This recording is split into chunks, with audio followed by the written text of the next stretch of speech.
हिंदू धर्म में भगवान शिव को सभी देवी देवताओं में सबसे बड़ा माना जाता है। ऐसा भी कहा जाता है कि भगवान शिव ही दुनिया के हैं। वह जितने भोले हैं उतने ही गुस्से वाले भी हैं। शिव जी को प्रसन्न करने के लिए लोग व्रत करते हैं। महाभारत युद्ध के अंत में अश्वत्थामा पांडव पुत्रों का वध कर देते हैं। लेकिन क्या आप जानते हैं कि पांडव अपने पुत्रों की हत्या के लिए भगवान शिव को दोषी मानते हैं, उनसे युद्ध करने लगते हैं।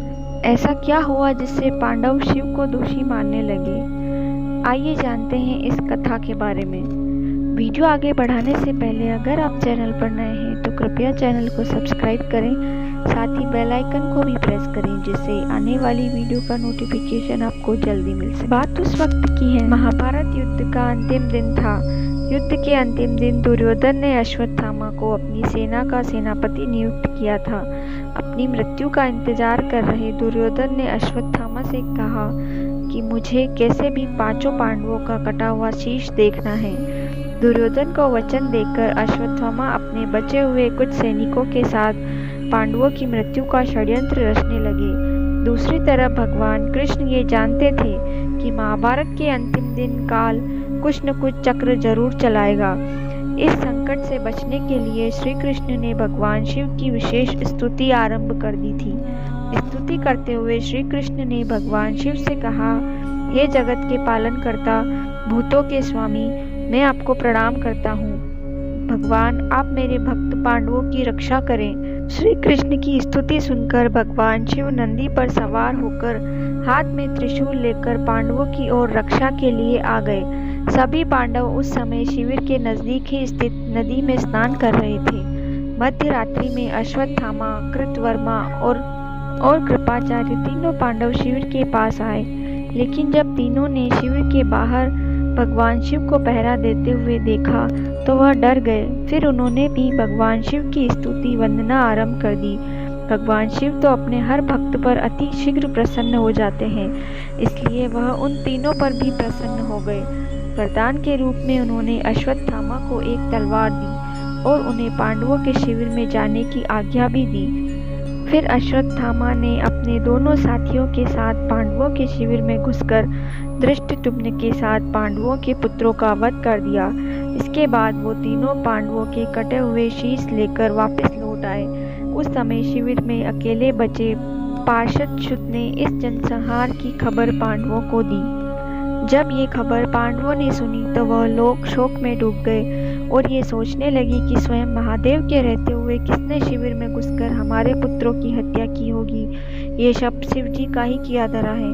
क्रोध में मर्यादा भूलकर वह भगवान शिव को ही ललकारने लगे। इसके बाद पांडवों और भगवान शिव के बीच भयंकर युद्ध शुरू हो गया। पांडव जितने भी अस्त्र भगवान शिव पर चलाते वो सभी भगवान शिव के शरीर में समा जाते, क्योंकि पांडव श्री कृष्ण के शरण में थे और भगवान शिव हरि भक्तों की रक्षा में स्वयं तत्पर रहते हैं। इसलिए शांत स्वरूप शिव ने पांडवों से कहा कि तुम लोग श्री कृष्ण के उपासक हो, इसलिए क्षमा करता हूँ, अन्यथा तुम सभी वध के योग्य हो। मुझ पर आक्रमण करने का अपराध फल तुम्हें कलयुग में जन्म लेकर भोगना पड़ेगा।